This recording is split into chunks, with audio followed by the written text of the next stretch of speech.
నిరుద్యోగులు ఎన్ని ఉద్యమాలు చేసిండ్రు, ఆ బోర్డును రద్దు చేయాలి, పేపర్లు అమ్ముకుంటున్నారు, లీకేజీ జరుగుతూ ఉన్నది, అధికార పార్టీ సభ్యులు పేపర్లను అమ్ముకుంటారు అని చెప్పి మేము అనట్లేదు అధ్యక్ష.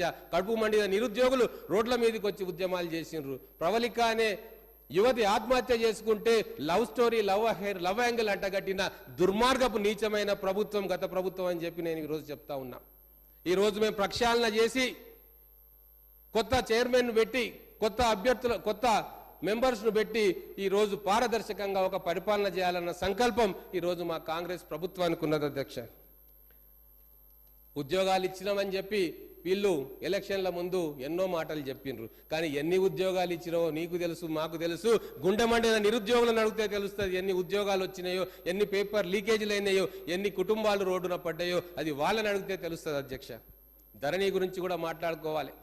ధరణి లక్షల మంది రైతాంగానికి కంటి మీద కునుకు లేకుండా చేసింది, పంచాయతీలు పెట్టింది, అన్నదమ్ముల మధ్య గొడవలు పెట్టింది, ఇరుగు పొరుగు మధ్య గొడవలు పెట్టింది, హత్యలకు కూడా దారితీసింది. అటువంటి ధరణిని ప్రక్షాళన చేస్తామని చెప్పినాము. ఆ దిశగా మా ప్రయత్నం కొనసాగుతుంది. కమిటీ వేసినాం, మా సీనియర్ మంత్రుల నాయకత్వంలో అధికారులతోటి కమిటీ వేసినాం. ఖచ్చితంగా ధరణిలోని లోపాలను సవరిస్తాం, అవసరమైతే ప్రక్షాళన చేస్తాం. రివ్యూ సందర్భంగా నేను కూడా అక్కడ ఉన్నా. మా ముఖ్యమంత్రి గారు ఒక వ్యాలిడ్ పాయింట్ అక్కడ లేవనెత్తినారు అధ్యక్ష. ఎక్కడనో టెరాసిస్ అనే సంస్థ ధరణి యొక్క మాస్టర్ కి దాని చేతిలో ఉంది. అది విదేశీ సంస్థ. దాని మూలాలు ఎక్కడున్నాయో, దాని డైరెక్టర్లు ఎవరో, దాని ఓనర్లు ఎవరో కూడా ఎవరికి తెలియదు. మరి ఒక విదేశీ సంస్థకు మన భూభాగంలో, భారత భూభాగంలో ఆస్తుల విలువ, మనుషుల సమాచారం అంతా కూడా ఇస్తే అది దేశ సమగ్రతకు ముప్పు కాదా అని చెప్పి ఆ రోజు మన గౌరవ ముఖ్యమంత్రి గారు ప్రశ్న లేవనెత్తిరు. అందుకోసమే రాష్ట్ర ప్రభుత్వానికే ఈ ఇన్ఫర్మేషన్ అంతా ఉండాలని చెప్పి అది మళ్ళీ రాష్ట్ర ప్రభుత్వ కంట్రోల్కి ఆ ఇన్ఫర్మేషన్ తీసుకొచ్చిన ఘనత మన కాంగ్రెస్ ప్రభుత్వాన్ని అని చెప్పి ఇప్పుడు తెలియజేసుకుంటా ఉన్నాం. ఆర్థిక క్రమశిక్షణ గురించి కూడా మళ్ళీ మనం మాట్లాడుకోవాలి. ఏ ప్రభుత్వమైనా పారదర్శకంగా ఉంది అంటే దానికి ఎగ్జాంపుల్ శ్వేతపత్రం ప్రకటిస్తుంది అధ్యక్ష. ఆర్థిక శ్వేతపత్రం మేము ప్రకటించినాం, విద్యుత్ మీద శ్వేతపత్రం ప్రకటించినాం. ఎంత నిష్పక్షపాతంగా ఉన్నామో ఇది ఒక్కటి చాలా అధ్యక్ష.